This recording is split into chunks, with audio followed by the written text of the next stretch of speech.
माँ ने आखिर क्यों फेंक दिया अपने बेटे को जलती आग में? राजा वापस गया और बेताल को लेकर चल दिया। बेताल बोला, राजन सुनो, एक कहानी और सुनाता हूँ। यमुना के किनारे धर्मस्थान नामक एक नगर था। उसे नगर में गणाधिप नाम का राजा राज करता था। उसी में केशव नाम का एक ब्राह्मण भी रहता था। ब्राह्मण यमुना के तीर पर जप तप किया करता था। उसकी एक लड़की थी जिसका नाम मालती था। वह बड़ी रूपवती थी। जब वह ब्याह के योग्य हुई तो उसके माता, पिता और भाई को चिंता हुई। संयोग से एक दिन जब ब्राह्मण अपने किसी यजमान की बारात में गया था और भाई पढ़ने गया था, तभी उनके घर में एक ब्राह्मण का लड़का आया। लड़की की माँ ने उसके रूप और गुणों को देखकर उससे कहा कि मैं तुमसे अपनी लड़की का ब्याह करूंगी। होनेहार की बात कि उधर ब्राह्मण पिता को भी एक दूसरा लड़का मिल गया। उसने उस लड़के को भी यही वचन दे दिया। उधर ब्राह्मण का लड़का जहाँ पढ़ने गया था वहाँ वह एक लड़के से यही वादा कराया। कुछ समय बाद बाप बेटे घर में इकट्ठे हुए तो देखते क्या है कि वहाँ एक तीसरा लड़का और मौजूद है। दो उनके साथ आए थे। अब क्या हो? ब्राह्मण, उसका लड़का और ब्राह्मणी बड़े सोच में पड़े। दैव योग से हुआ क्या कि लड़की को सांप ने काट लिया और वह मर गई। उसके बाप, भाई और तीनों लड़कों ने बड़ी भाग दौड़ की। झड़ झाड़ने वालों को बुलाया पर कोई हल ना निकला। सब अपनी अपनी करके चले गए। दुखी होकर वे उस लड़की को श्मशान में ले गए और क्रियाकर्म कराए। तीनों लड़कों में से एक ने तो उसकी हड्डियां चुन ली और फकीर बनकर जंगल में चला गया। दूसरे ने राख की गठरी बांधी और वहीं झोपड़ी डालकर रहने लगा। तीसरा योगी होकर देश देश घूमने लगा। एक दिन की बात है, वह तीसरा लड़का घूमते घूमते किसी नगर में पहुंचा और एक ब्राह्मणी के घर भोजन करने बैठा। जैसे ही उस घर की ब्राह्मणी भोजन परोसने आई कि उसके छोटे लड़के ने उसका आंचल पकड़ लिया। ब्राह्मणी से अपना आंचल छूटता नहीं था। ब्राह्मणी को बड़ा गुस्सा आया। उसने अपने लड़के को झिड़का, मारा, पीटा। फिर भी वह न माना तो ब्राह्मणी ने उसे उठाकर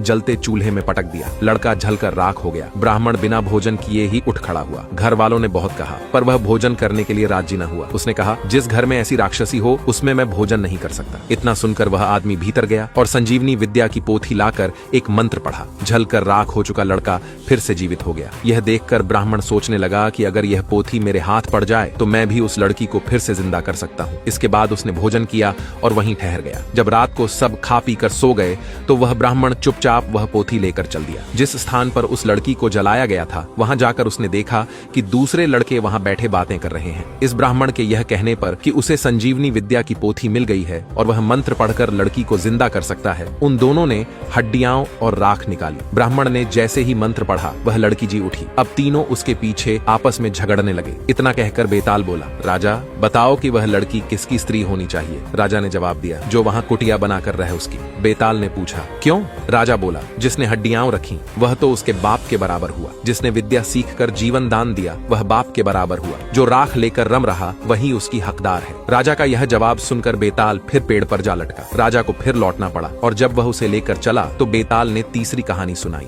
वर्धमान नगर में रूपसेन नाम का राजा राज करता था। एक दिन उसके यहाँ वीरवर नाम का एक राजपूत नौकरी के लिए आया। राजा ने उससे पूछा, तुम्हें खर्च के लिए क्या चाहिए? तो उसने जवाब दिया, 1000 तोले सोना। सुनकर सभी को बड़ा आश्चर्य हुआ। राजा ने पूछा, तुम्हारे साथ और कौन कौन है? उसने जवाब दिया, मेरी पत्नी, बेटा और बेटी। राजा को और भी अचंभा हुआ। आखिर 4 लोग इतने धन का क्या करेंगे? फिर भी उसने उसकी बात मान ली। उस दिन से वीरवर रोज 1000 तोले सोना भंडारी से लेकर अपने घर आता। उसमें से आधा ब्राह्मणों में बांट देता, बाकी के 2 हिस्से करके एक मेहमानों, वैरागियों और सन्यासियों को देता और दूसरे हिस्से से भोजन बनवाकर पहले गरीबों को खिलाता। इसके बाद जो बचता उसे अपनी पत्नी और बच्चों को खिलाता, जबकि खुद केवल थोड़ा बहुत खाता। उसका काम यह था कि शाम होते ही ढाल तलवार लेकर राज के पलंग की चौकीदारी करता। राजा को जब कभी रात को जरूरत होती वह हाजिर रहता। एक आधी रात के समय राजा को मरघट की ओर से किसी के रोने की आवाज आई। उसने वीरवर को पुकारा तो वह तुरंत आ गया। राजा ने कहा, जाओ जाओ और देखो वहाँ क्या हो रहा है। वीरवर तत्काल वहाँ से चल दिया। मरघट में जाकर देखता है कि सिर से पांव तक एक स्त्री गहनों से लदी हुई कभी नाचती है, कभी कूदती है और सिर पीट पीट कर रोती है, लेकिन उसकी आंखों से एक बूंद आंसू की नहीं निकलती।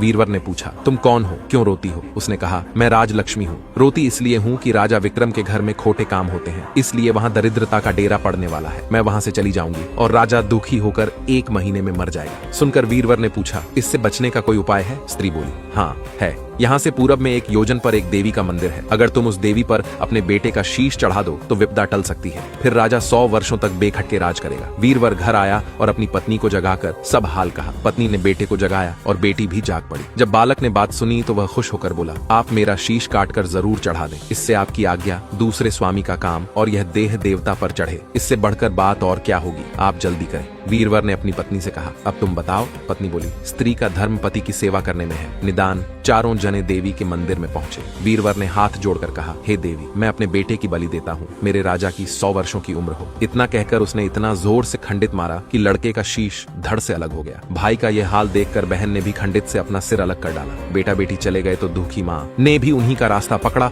और अपनी गर्दन काट दी। वीरवर ने सोचा कि घर में कोई नहीं रहा तो मैं ही जीकर क्या करूंगा। उसने भी अपना सिर काट डाला। राजा को जब यह मालूम हुआ तो वह वहां आया। उसे बड़ा दुख हुआ कि उसके लिए 4 प्राणियों की जान चली गई। वह सोचने लगा कि ऐसा राज करने से धिक्कार है। यह सोचकर उसने तलवार उठा ली और जैसे ही अपना सिर काटने को हुआ, देवी ने प्रकट होकर उसका हाथ पकड़ लिया। बोली, राजन, मैं तेरे साहस से प्रसन्न हूँ, तू जो वर मांगेगा सो दूंगी। राजा ने कहा, देवी, तुम प्रसन्न हो तो इन 4 को जीवित कर दो। देवी ने अमृत छिड़क कर उन 4 को फिर से झिल दिया। इतना कहकर बेताल बोला, राजा बताओ, सबसे ज्यादा पुण्य किसका हुआ? राजा बोला, राजा का। बेताल ने पूछा, क्यों? राजा ने कहा, इसलिए कि स्वामी के लिए चाकर का प्राण देना धर्म है, लेकिन चाकर के लिए राजा का राजपाट छोड़कर जान को तिनके के समान समझकर देने को तैयार हो जाना बहुत बड़ी बात है। यह सुनकर बेताल गायब हो गया और पेड़ पर जा लटका। बेचारा राजा दौड़ा दौड़ा वहां पहुंचा और उसे फिर पकड़कर लाया तो बेताल ने चौथी कहानी कही। भोगवती नाम की एक नगरी थी जहां राजा रूपसेन राज करता था। उसके पास चिंतामणि नाम का एक तोता था। एक दिन राजा ने उससे पूछा, हमारा ब्याह किसके साथ होगा? तोते ने कहा,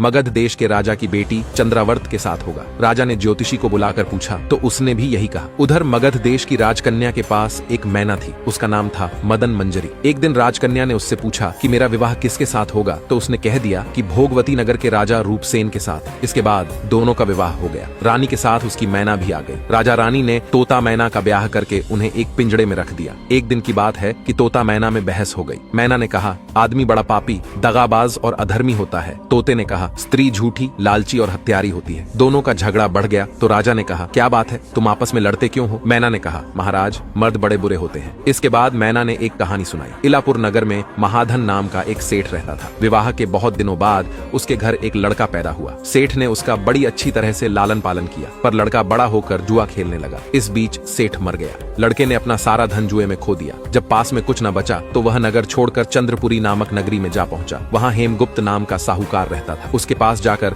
उसने अपने पिता का परिचय दिया और कहा कि मैं जहाज लेकर सौदागरी करने गया था, माल बेचा, धन कमाया, लेकिन लौटते में समुद्र में ऐसा तूफान आया कि जहाज डूब गया और मैं जैसे तैसे बचकर यहाँ आ गया। उस सेठ की एक लड़की थी, रत्नावती। सेठ को बड़ी खुशी हुई कि घर बैठे इतना अच्छा लड़का मिल गया। उसने उस लड़के को अपने घर में रख लिया और कुछ दिन बाद अपनी लड़की से उसका ब्याह कर दिया। दोनों वहीं रहने लगे। अंत में एक दिन वहां से विदा हुए। सेठ ने बहुत सा धन दिया और एक दासी को उनके साथ भेज दिया। रास्ते में एक जंगल पड़ता था। वहां आकर लड़के ने स्त्री से कहा, यहाँ बहुत डर है, तुम अपने गहने उतार कर मेरी कमर में बांध दो। लड़की ने ऐसा ही किया। इसके बाद लड़के ने कहारों को धन देकर डोले को वापस करा दिया और दासी को मारकर कुएं में डाल दिया। फिर स्त्री को भी कुएं में पटक कर आगे बढ़ गया। स्त्री रोने लगी। एक मुसाफिर उधर जा रहा था। जंगल में रोने की आवाज सुनकर वह वहां आया और उसे कुएं से निकालकर उसके घर पहुंचा दिया। स्त्री ने घर जाकर माँ बाप से कह दिया कि रास्ते में चोरों ने हमारे गहने छीन लिए और दासी को मारकर मुझे कुएं में ढकेल कर भाग गए। बाप ने उसे ढाढ़स बंधाया और कहा कि तू चिंता मत कर, तेरा स्वामी जीवित होगा और किसी दिन आ जाएगा। उधर वह लड़का जेवर लेकर शहर पहुंचा। उसे तो जुए की लत लग गई थी। वह सारे गहने जुए में हार गया। उसकी बुरी हालत हुई तो उसने यह बहाना बनाकर कि उसके लड़का हुआ है, फिर अपनी ससुराल चला। वहां पहुंचते ही सबसे पहले उसकी स्त्री मिली। वह बड़ी खुश हुई। उसने पति से कहा, आप कोई चिंता न करें, मैंने यहाँ आकर दूसरी ही बात कही है। जो कहा था वह उसने बता दिया। सेठ अपने जमाई से मिलकर बड़े प्रसन्न हुए और उन्होंने उसे बड़ी अच्छी तरह से घर में रखा। कुछ दिन बाद एक रोज जब वह लड़की गहने पहने सो रही थी, उसने चुपचाप छुरी से उसे मार डाला और उसके गहने लेकर चंपत हो गया। मैना बोली,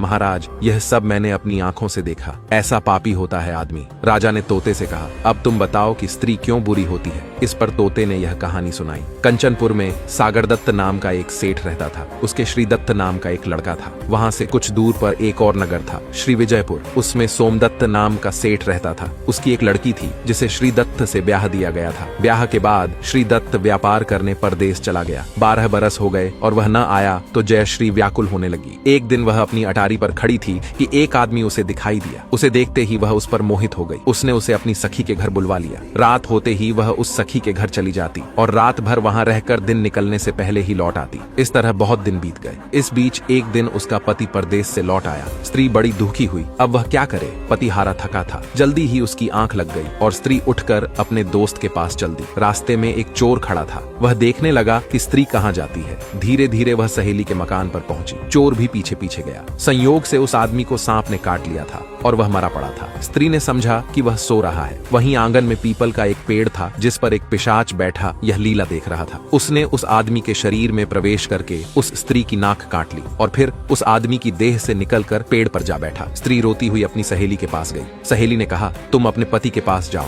और वहां बैठकर रोने लगो। कोई पूछे तो कह देना कि पति ने नाक काट ली है। उसने ऐसा ही किया। उसका रोना सुनकर लोग इकट्ठा हो गए। आदमी जाग उठा। उसे सारा हाल मालूम हुआ तो वह बड़ा दुखी हुआ। लड़की के बाप ने कोतवाल को खबर दे दी। कोतवाल उन सबको राजा के पास ले गया। लड़की की हालत देखकर राजा को बड़ा गुस्सा आया। उसने कहा, इस आदमी को सूली पर लटका दो। वह चोर वहां खड़ा था। जब उसने देखा कि एक बेकसूर आदमी को सूली पर लटकाया जा रहा है तो उसने राजा के सामने जाकर सब हाल सच सच बता दिया। बोला, अगर मेरी बात का विश्वास न हो तो जाकर देख लीजिए, उस आदमी के मुंह में स्त्री की नाक है। राजा ने दिखवाया तो बात सच निकली। इतना कहकर तोता बोला, हे राजा, स्त्रियां ऐसी होती हैं। राजा ने उस स्त्री का सिर मुंडवाकर गधे पर चढ़ाकर नगर में घुमवाया और शहर से बाहर छुड़वा दिया। यह कहानी सुनाकर बेताल बोला, राजा बताओ कि दोनों में ज्यादा पापी कौन है? राजा ने कहा, स्त्री। बेताल ने पूछा, कैसे? राजा ने कहा, मर्द कैसा ही दुष्ट हो, उसे धर्म का थोड़ा बहुत विचार रहता ही है, स्त्री को नहीं रहता, इसलिए वह अधिक पापिन है। राजा के इतना कहते ही बेताल फिर पेड़ पर जा लटका। राजा लौट कर गया और उसे पकड़ कर लाया। रास्ते में बेताल ने 5वीं कहानी सुनाई। क्या आपको यह कहानियां पसंद आई?